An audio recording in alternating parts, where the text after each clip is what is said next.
সকলোৱে ভালে আছে আৰু আজি আমি আলোচনা কৰিম ফোক ডেন্সেস অফ আসাম আৰু এইটো বহুত ইম্পৰ্টেন্ট এটা টপিক হয় কি এক্সামৰ বাবে আপোনালোকৰ আহিবলগীয়া টেট কাম ৰিক্ৰুটমেন্ট যি স্পেশাল টেট উলাব গৈ আছে 10673 যি পৰীক্ষা হ'ব গৈ আছে তাৰ বাবে এটা ইম্পৰ্টেন্ট টপিক হয় আৰু লগতে আপোনালোকে অসম গভৰ্ণমেন্টৰ যিকোনো ধৰণৰ অসম চৰকাৰৰ যিকোনো ধৰণৰ গ্ৰেড 3 বা গ্ৰেড 4 লেভেলৰ যদি আপোনালোকে এক্সাম দিম বুলি ভাবিছে এয়া কিন্তু বহুত ইম্পৰ্টেন্ট টপিক হয় হেয়া এডিআৰএ হওক বা যিকোনো ধৰণৰ আসাম পুলিচে হওক বা হাইকোৰ্টৰ এক্সামৰ বাবে হওক আৰু স্পেশালি টেটৰ বাবে যোনটো মই কৈছিলো তাত স্পেসিফিকলি কিন্তু এটা টপিকে আছে culture of Assam and it's people so তাৰ বাবে কিন্তু বহুত জৰুৰী এটা টপিক বলকচোন চাও যে আমাৰ প্ৰথম কি ডেন্স আছে প্ৰথম যোনটো আমাৰ ডেন্স ফৰ্ম আছে হিটো হৈছে দেওধানী নৃত্য বহু প্ৰচলিত এক নৃত্য বহু পৌৰাণিক নৃত্য আৰু অসমৰ বা ভাৰতীয় শক্তি পূজাৰ ক'ব পাৰে আমাৰ শক্তি পূজাৰ এক কি হৈছে শক্তি পূজাৰ এক অবিচ্ছেদ্য অংগ বুলি ক'ব পাৰে দেওধানী নৃত্য আৰু এই নৃত্য কি কৰা হয় যে মনসা দেৱীক সন্তুষ্ট কৰিবলৈ মনসা দেৱীৰ পূজাৰ সৈতে জড়িত আৰু ইয়াত কি কৰে দেওধানী কন্যাই কি কৰে খাম ঢোল বা সিফুং বাহিৰ শব্দত নাচে ঠিক আছে খাম বা সিফুঙৰ শব্দত তালে তাল মিলাই তেও কি কৰে নৃত্য পৰিবেশন কৰে আৰু শিৱৰ পৰা লক্ষ্মীলৈকে ইয়াত কি কৰা হয় দেৱ দেৱীক প্ৰসন্ন কৰা হয় ঠিক আছে বুজি পাইছে আৰু এই নৃত্য আমি দুই ধৰণে ভগাব পাৰো সেমি ক্লাসিক্যাল আৰু ট্ৰান্সফৰ্ম আৰু লগতে কি হয় মংগলদৈৰ আৰু দক্ষিণ পশ্চিম কামৰূপত এই দেওধানী নৃত্যৰ প্ৰচলন দেখা যায় আৰু ওঝাপালিৰ হৈতে অকমান জড়িত হৈ আছে আৰু 2007 চনত কি হৈছিল কামাখ্যা মন্দিৰৰ দেৱালয়ত উৎসৱ ৰূপে পালিত বা উৎসৱ ৰূপে পালন কৰা হয় এই দেওধানী নৃত্য যত বিশ্বাস কৰা হয় যে এই নৃত্যত অংশগ্ৰহণ কৰা সকলে মা কামাখ্যাৰ ঐশ্বৰিক শক্তি লাভ কৰে বুজি পাইছে তাৰ পিছত আমাৰ কি আছে পুতলা নাচ আমি সকলোৱে জানো অতি প্ৰাচীন সংস্কৃতি আৰু অসমৰ লগতে ভাৰতৰ বিভিন্ন প্ৰান্তত এই পুতলা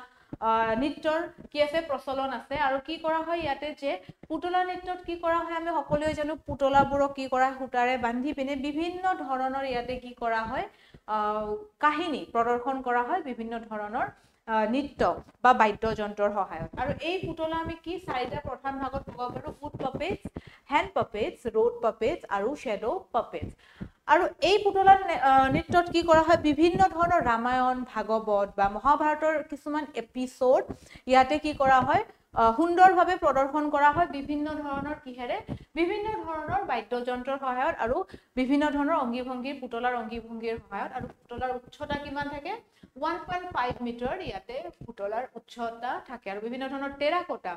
বাহ কাঠ আদিৰ সহায়ত কি কৰা হয় পুতলাবোৰক সজোৱা হয় বহুত ধুনীয়াকৈ সজোৱা হয় আকৰ্ষণীয় কৰি তোলা হয় বাদ্যযন্ত্ৰ যেনেকৈ ঢোল হাৰমনিয়াম কাহ বাঁহী আদিৰ সৈতে কাহিনীবোৰ কি কৰা হয় আৰু আকৰ্ষণীয় কৰি তোলা হয় ইয়াতে ঠিক আছে নেক্সট কি আছে ঝুমুৰ নৃত্য আমি সকলোৱে জানো যে আদিবাসীসকলৰ কি হৈছে চাহ বাগিচাৰ আদিবাসীসকলৰ প্ৰসিদ্ধ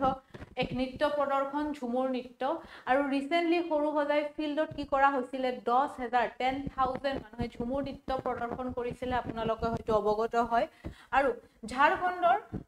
ছোটা নাগপুৰ অঞ্চলৰ পৰা অহা ক'ব পাৰি তাতো আদিবাসী মানুহ আছে আৰু ঝাৰখণ্ডৰ ছোটা নাগপুৰৰ পৰা এই ঝুমুৰ নৃত্য কি কৰিছে অৰিজিন হৈছে আৰু ইয়াতে কি হৈছে একতা সাংস্কৃতিক গৌৰৱ আৰু চাহ বাগানৰ সমুদায়ৰ সংগ্ৰামৰ প্ৰতীক তাক কি কৰা হয় ঝুমুৰ নৃত্য কি হৈছে চাহ বাগান বা আদিবাসী মানুহসকলৰ ইউনিটিৰ এটা প্ৰতীক বুলি ক'ব পাৰি আৰু ধান কটাৰ সময়ত মুখ্যটো এই ঝুমুৰ নৃত্য কৰা হয় ঠিক আছে ধান কটাৰ যি উল্লাহ ধান কটাৰ যি এক্সাইটমেন্ট বুলি ক'ব পাৰি তাক ৰিপ্ৰেজেন্ট কৰিবলৈ কি কৰা হয় এই ঝুমুৰ নৃত্য পালন কৰা হয় বা প্ৰদৰ্শন কৰা হয় তাৰ পিছত আমাৰ আছে ঝুমুৰা নৃত্য এতিয়া ঝুমুৰ আৰু ঝুমুৰা কনফিউজ নহব দুটাই কিন্তু বেলেগ বেলেগ কেতিয়াবা আপোনালোকৰ এনেকুৱা লাগিব পাৰে যে টাইপিং মিস্টেকৰ ফলত ঝুমুৰা হৈ গৈছে কিন্তু নহয় ঝুমুৰাটো টোটালি অন্য এক নৃত্য হয় যে ঝুমুৰাটো সত্ৰীয় নৃত্যৰ এটা অংশ হয় আৰু শ্ৰী শ্ৰী মাধৱদেৱৰ ঝুমুৰা নাটৰ পৰা এই ঝুমুৰ নৃত্য লোৱা হৈছে য'ত কি কৰা হয় বিভিন্ন ধৰণৰ পুৰুষালী শক্তিশালী ভংগীমাৰে ভৰপুৰ হয় আৰু এয়া হৈছে তিনি প্ৰকাৰৰ ৰামদানি গীতৰ নাচ আৰু মেলা নাচ ঠিক আছে বুজি পাইছে আৰু পিছত আমাৰ কি আছে চালি ডেন্স আৰু এই চালি ডেন্সও কিন্তু কি হৈছে চালি ডেন্সও হৈছে আমাৰ সত্ৰীয় নৃত্যৰে এটা ভাগ হয় সত্ৰীয় নৃত্যৰ বহুকেইটা ভাগ আছে যাৰ সম্পৰ্কে আমি কি কৰিম মই ভাবিছো এটা স্পেসিফিক ক্লাস হেয়া লৈ আহো যত অকল সত্ৰীয় নৃত্যৰ যিবোৰ ডেন্স ফৰ্ম আছে বিভিন্ন ধৰণৰ হেয়া আমি তাত আলোচনা কৰিম ঠিক আছে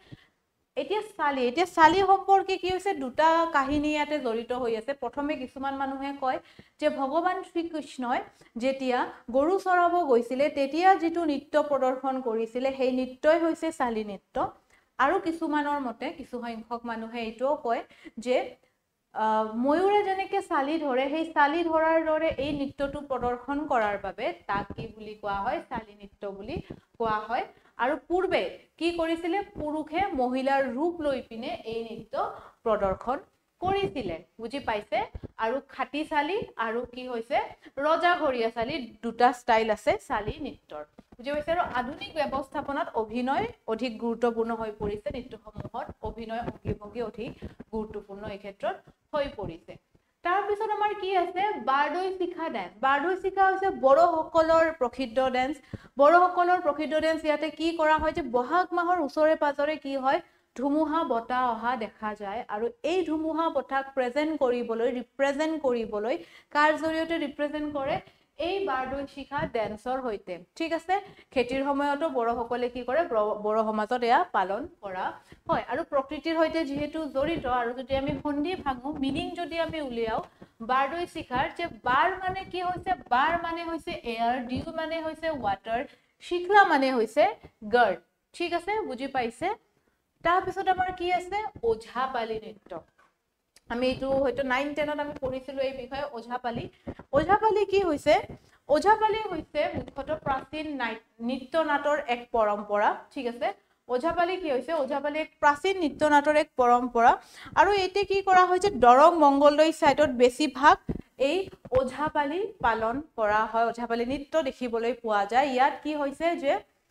এজন ওঝা থাকে আৰু 4-5 জন পালি ইয়াতে থাকে আৰু সেই পালিবোৰে কি কৰে পালিবোৰে বিভিন্ন ধৰণৰ ৰামায়ণ মহাভাৰত ভাগৱত আদিৰ বিভিন্ন গল্প বিভিন্ন কাহিনী বিভিন্ন ধৰণৰ অংগী ভংগী নৃত্য নাটিকাৰে প্ৰদৰ্শন কৰে ঠিক আছে বুজি পাইছে গীত কাহিনী কোৱা সংলাপ নাটক সংগীত ইয়াত প্ৰদৰ্শন কৰা হয় আৰু বিভিন্ন জনগোষ্ঠী সমাজৰ লগতে কিন্তু মুছলমান কি কৰা হয় মুছলমান সকলেও এই নৃত্য পৰিবেশন কৰিছিল ঠিক আছে কৰা দেখা যায় আৰু গুৰুত্বপূৰ্ণ বৈষ্ণৱ পৰম্পৰা যে 1500 শতিকাৰ পাছত সত্ৰসমূহত সংৰক্ষিত হৈ আছে আৰু যেটো মই আপোনালোকক কৈছিলো যে মহাভাৰত ৰামায়ণ পুৰাণ কীৰ্তন ভাগৱতৰ আদি বিভিন্ন ধৰণৰ কাহিনী কি কৰা বিভিন্ন ধৰণৰ ভংগীমা দেহৰ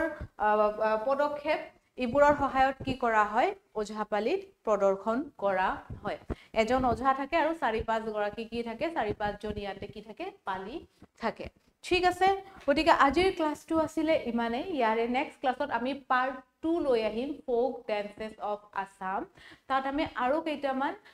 আলোচনা কৰিম ফোক ডেন্সৰ ওপৰত বিভিন্ন ধৰণৰ ফোক ডেন্সৰ ওপৰত আশা কৰিছো আপোনালোকে ভাল পাব আৰু লগ পাম আপোনালোকক মোৰ নেক্সট ক্লাসত ধন্যবাদ